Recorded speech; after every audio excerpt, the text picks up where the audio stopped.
अस्सलाम वालेकुम। Today we are going to discuss vascular tumours. ठीक है, वेस्कुलर ट्यूमर्स जो हैं वो हमने तीन तरह के वेस्कुलर ट्यूमर्स पढ़ने हैं। एक होते हैं हमारे पास hemangioma, then angiosarcoma and Kaposi sarcoma. ठीक है, इनकी डिटेल आपने रोमन से भी देखनी है। हिमेंजियोमा क्या होता है कि इसमें ओमा मींस बिनाइन ट्यूमर है। ठीक है, हिमेंजियोमा हिमेंजियो क्या बता रहा है कि blood vessels, hemangio means blood vessel, oma means benign, so it is a benign tumour comprised of blood vessels. ठीक है, और ये कब प्रेजेंट होता है? प्रेजेंट एट बर्थ एंड और रिग्रेस कर देता है ड्यूरिंग चाइल्डहुड में। ठीक है, और ये स्किन और लिवर को मोस्ट कॉमनली इन्वॉल्व करता है। Then second one is angiosarcoma. Sarcoma क्या रिप्रेजेंट कर रहा है कि इसमें मिलिग्नेंट प्रोलिफरेशन है, और एंजियो मींस, एंजियो का मतलब भी ब्लड वेसल्स ही होता है, लेकिन इसमें हमारे पास एंडोथेलियल सेल्स होते हैं ना ब्लड वेसल्स के, वो मिलिग्नेंट प्रोलिफरेशन उनकी हो रही होती है, और ये हाईली अग्रेसिव होते हैं। ठीक है, malignant proliferation of endothelial cells and it is highly aggressive. और कॉमन साइट कौन सी होती है इसकी? इसकी भी स्किन होती है, लिवर होती है, और एडिशनल ब्रेस्ट भी होती है। ठीक है, और जो हमारे पास लिवर एंजियोसार्कोमा होता है ना, वो with the exposure of polyvinyl chloride, arsenic and thorotrast, इसकी वजह से हो सकता है। Then last one is the Kaposi sarcoma. Sarcoma represent कर रहा है कि ये भी मिलिग्नेंट प्रोलिफरेशन होगी, और इसमें भी malignant proliferation of endothelial cells की होती है। ठीक है, और इसमें क्या होता है, किस वायरस के साथ एसोसिएटेड होता है? ह्यूमन हर्पीज वायरस 8 के साथ एसोसिएट होता है। ये इंपॉर्टेंट एमसीक्यू पॉइंट है। देन ये कैसे रिप्रेजेंट करता है? हमें पर्पल जो है वो हमें नोड्यूल्स मिलते हैं on the skin, purple patches, प्लैक्स and nodules on the skin मिलते हैं।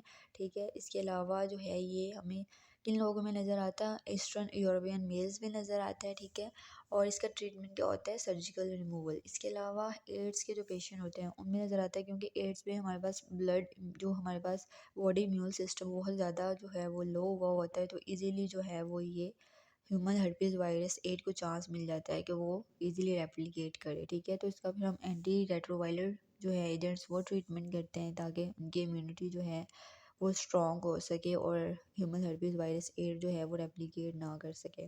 Then third one is transplant recipient. जो लोग, जिन लोगों में ट्रांसप्लांट हुई होती है उनका भी जो है वो इम्यूनो सप्रेशन हुई होती है ना, तो उनमें भी जो है इजीली ह्यूमन हर्पीज वायरस 8 जो है वो कापोसी सार्कोमा करवा सकता है, तो उनको भी हम लोग जो है कोशिश करते हैं कि उनकी इम्यूनिटी सप्रेस ना हो। ठीक है, तो क्या पढ़ा हमने? हमने देखा कि हमारे पास तीन तरह के ट्यूमर्स हैं। ठीक है, हिमेंजियोमा, एंजियोसार्कोमा, कापोसी सार्कोमा। हिमेंजियोमा क्या है? बिनाइन है। एंजियोसार्कोमा और कापोसी दोनों मिलिग्नेंट हैं, और जो कापोसी सार्कोमा ह्यूमन हर्पीज वायरस 8 के साथ एसोसिएट है, और इसमें हमें क्या जो है वो पर्पल नोड्यूल्स जो हैं वो मिल रहे होते हैं, purple patches, blacks and nodules मिल रहे होते हैं ऑन द स्किन, और ये एड्स के पेशेंट में ज़्यादातर जो है वो कॉमन होता है। ये हमें हेमेंजियोमा और कापोसी सार्कोमा दिखाया हुआ है। ठीक है, हमें क्या नज़र आ रहा है? हमें पर्पलिश जो है नोड्यूल्स नज़र आ रहे हैं, blacks nodules on the skin नज़र आ रहे हैं। सो this is all about vascular pathology. एक दफ़ा मैं इसका रिव्यू दे दूँ। हमने क्या पढ़ा? हमने सबसे पहले वेस्कुलाइटिस पढ़ा। ठीक है, वेस्कुलाइटिस में हमने पढ़ा कि लार्ज वेसल वेस्कुलाइटिस होता है, मीडियम वेसल वेस्कुलाइटिस और स्मॉल वेसल वेस्कुलाइटिस होता है। लार्ज वेसल वेस्कुलाइटिस में हमने टेम्पोरल जो है आर्टराइटिस पढ़ा और टाकायासु आर्टराइटिस। टेम्पोरल आर्टराइटिस किसको इन्वॉल्व कर रहा था? कैरोटिड आर्टरी को। टाकायासु किसको इन्वॉल्व कर रहा था? ये लोकेशन आपको याद होनी चाहिए। ठीक है, ऑर्टिक आर्च और उसकी ब्रांचेस को इन्वॉल्व कर रहा था। जो हमारे पास मीडियम वेसल वेस्कुलाइटिस में पॉली आर्टराइटिस नोडोजा जो है वो मल्टीपल ऑर्गन्स को इन्वॉल्व कर रहा था। जो कवासाकी डिजीज़ है वो किसको? कोरोनरी आर्टरी को इन्वॉल्व कर रही थी। जो बर्गर डिजीज़ है वो मोस्टली डिजिट्स को इन्वॉल्व कर रही थी। ठीक है, स्मॉल वेस्कुलाइटिस में वैगनर ग्रैनुलोमा था, उसमें क्या था? नेजोफेरिंक्स, लंग्स एंड किडनी की इन्वॉल्वमेंट थी।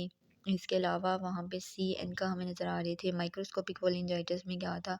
उसमें जो है वो हमें PN का के लेवल्स जो हैं वो ज़्यादा नज़र आ रहे थे, उसमें कोई ग्रैनुलोमा और नेज़ोफेरिंजियल इन्वॉल्वमेंट नहीं थी। No nasopharyngeal involvement, no granuloma.